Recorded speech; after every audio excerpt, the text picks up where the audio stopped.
Amados, nesta noite, eu queria saber quantas pessoas casadas eu tenho aqui, casadas. Não importa se você está com o seu cônjuge, pessoas casadas, levanta a mão assim alto, assim para eu ver. Ótimo. Quantos solteiros eu tenho aqui? Solteiros que ainda não casaram. Levanta a mão assim, deixa eu ver. Muito bom.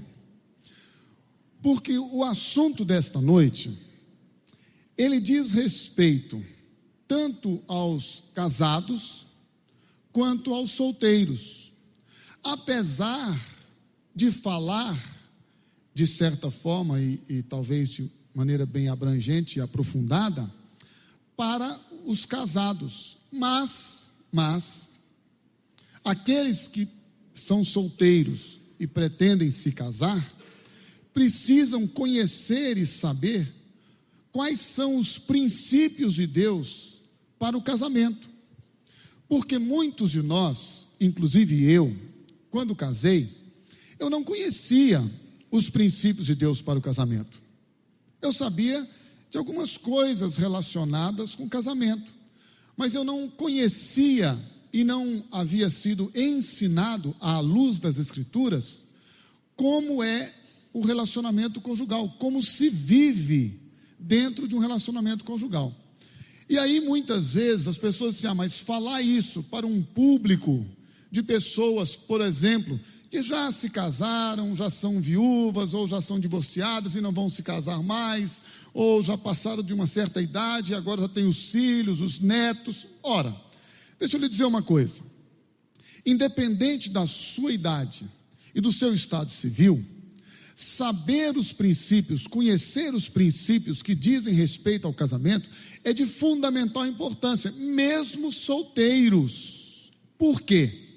Porque quando você e eu apresentamos as Escrituras Sagradas como solteiros para uma pessoa casada, isto não invalida a palavra de Deus. Então é importante que você e eu conheçamos os princípios da palavra de Deus que dizem respeito ao casamento.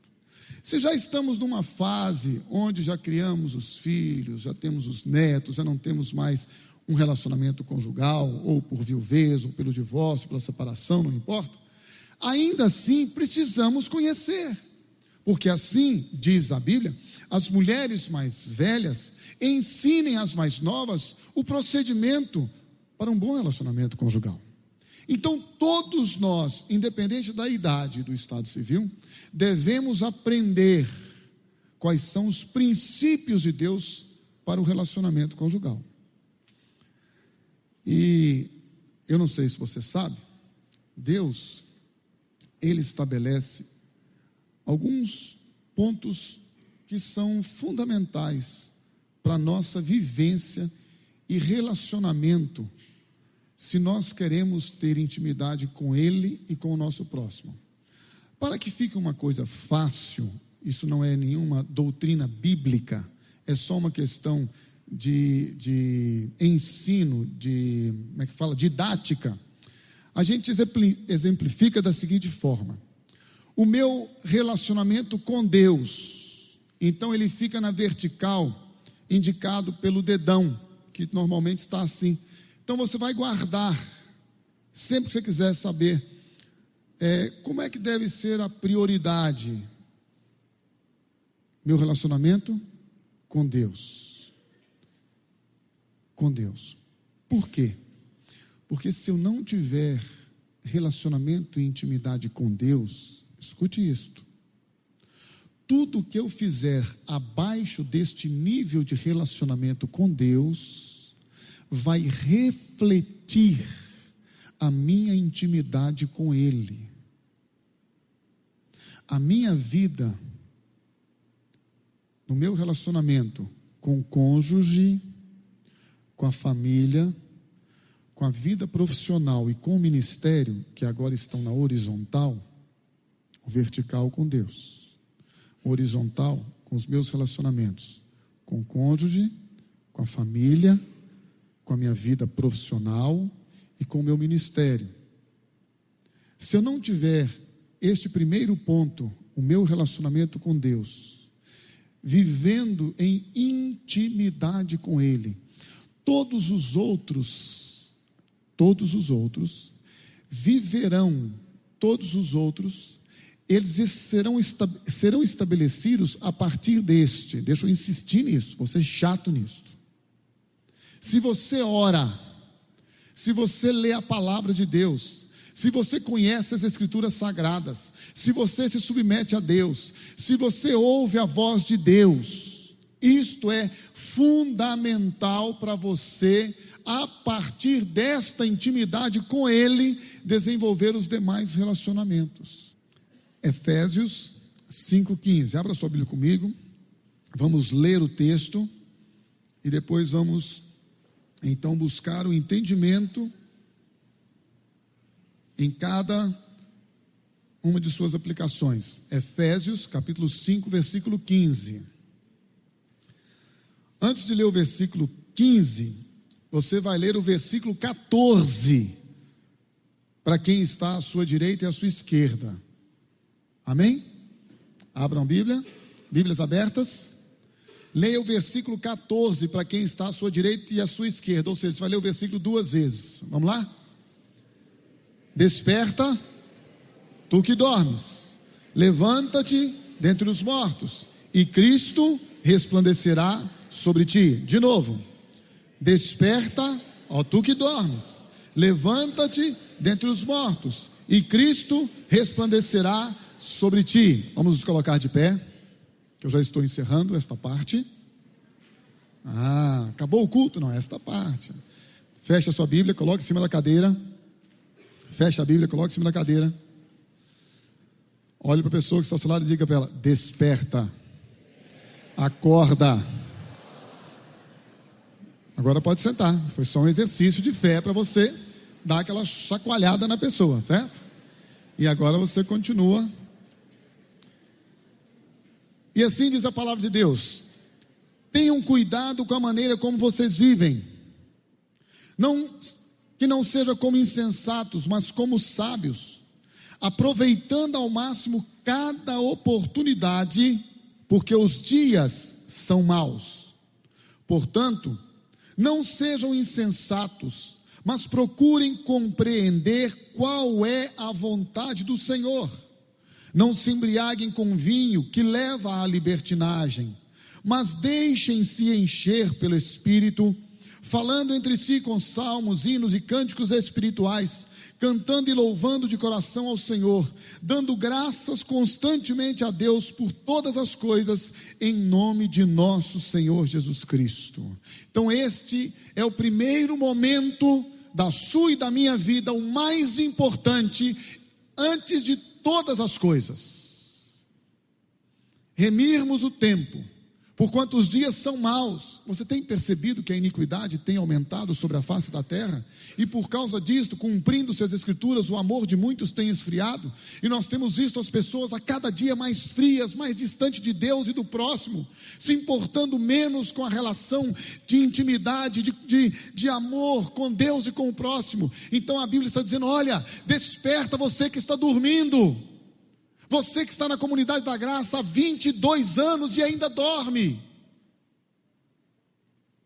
Dorme, porque a sua vida não transparece, não reflete, não expressa o que a Bíblia diz. Você tem que remir o tempo, você tem que estar buscando ao Senhor em intimidade com Ele, falando entre salmos, hinos, cânticos espirituais, deixando-se encher pelo Espírito Santo, buscando ao Senhor, que deve ser a coisa mais importante da sua vida.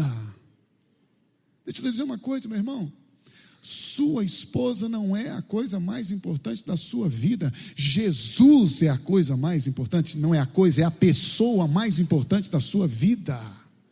Não é a sua esposa, não é o seu esposo, não são os seus filhos nem os seus pais, é Jesus. É Jesus. Senão a gente fica com aquela ideia: não, é a minha esposa, não é o meu marido, não são os meus filhos, são os meus pais, não é o meu ministério, é a minha igreja, são as ovelhas. Não, meu irmão, vou lhe dizer uma coisa que vai te escandalizar: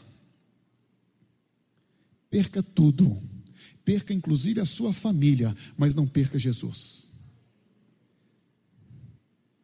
Se a sua mulher for rebelde, filha do diabo, e não quiser submeter-se a Deus e honrar a Ele, ainda se ela quiser ir embora, que ela vá, mas não abandone Jesus. Se o seu marido quiser ir embora, não quiser amar a Deus nem a Jesus, e disser para você assim: se você ficar convertido, eu vou te largar, você diga para ele: você pode até me largar, mas eu jamais vou largar Jesus.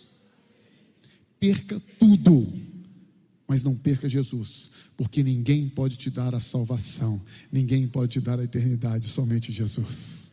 Então a Bíblia está dizendo: olha, procure remir os tempos, não fique gastando o seu tempo com coisas tolas, não fique buscando as coisas deste mundo, busque as coisas do alto, buscar em primeiro lugar o reino de Deus e a sua justiça, busque ao Senhor em todo o tempo, busque intimidade com Ele, busque a paixão por Ele, busque o conhecimento dEle, busque o relacionamento com Ele, encha-se do Espírito dEle, fale com salmos, com línguas estranhas, fale com tudo que Deus te der, falando entre vós, com salmos, hinos, cânticos espirituais. Você pode ter toda a liberdade, deixe o Espírito de Deus fluir e levar você em intimidade com Ele, porque a pessoa mais importante que você e eu podemos ter é Jesus. É Jesus. Quando você e eu temos a Jesus, quando nós valorizamos a Jesus, quando nós amamos a Jesus, nós amamos as pessoas. Eu vou usar uma expressão que eu sei que talvez você vai dizer assim: não, pastor, está errado, mas eu vou usar esta expressão, ainda que depois eu tenha que mudar, mas hoje eu vou usar. É impossível o homem que ama a Deus e ama Jesus não amar a sua esposa e dar a vida por ela. Portanto, eu quero dizer uma coisa: se algum dia eu largar a minha mulher, as minhas filhas e abandoná-las, você pode dizer assim: bem que ele disse, ele não amava de verdade a Jesus, porque se ele amasse a Deus e a Jesus, como ele pregava, como as Escrituras dizem, ele não teria largado a sua esposa e as suas filhas. Porque aquele que ama verdadeiramente a Jesus, ele não larga, ele não abandona, ele não despreza, ele não rejeita jamais a sua esposa e a sua família. Vou lhe dizer outra coisa: se você ama a Deus, se você é uma mulher temente a Deus, crente em Jesus, que irmãos, deixa eu dizer uma coisa para vocês. A Bíblia diz que muitos são chamados e poucos os escolhidos. A Bíblia nos diz que no dia que Jesus voltar e nós subirmos para encontrar com Ele, e ali estivermos diante dEle para o juízo final, haverá uma surpresa tremenda sobre este momento e neste momento, porque muitas pessoas vão dizer assim para Jesus: Jesus, eu fiz coisas tremendas para Ti, Senhor Jesus, eu fiz sinais, maravilhas, eu profetizei, eu expulsei demônios, eu fiz coisas tremendas. Senhor Jesus, eu estava lá na terra, agora estou aqui nos ares diante de Ti, mas eu estava lá na terra e eu estava fazendo coisas tremendas em Teu nome, Jesus. Eu era uma mulher ungida, uma mulher que sabia as Escrituras, uma mulher que profetizava, uma mulher que estava em todas as reuniões, uma mulher que orava, que jejuava. Aí Jesus vai fazer uma pergunta para você assim: mulher, você obedecia ao seu marido como ao Senhor?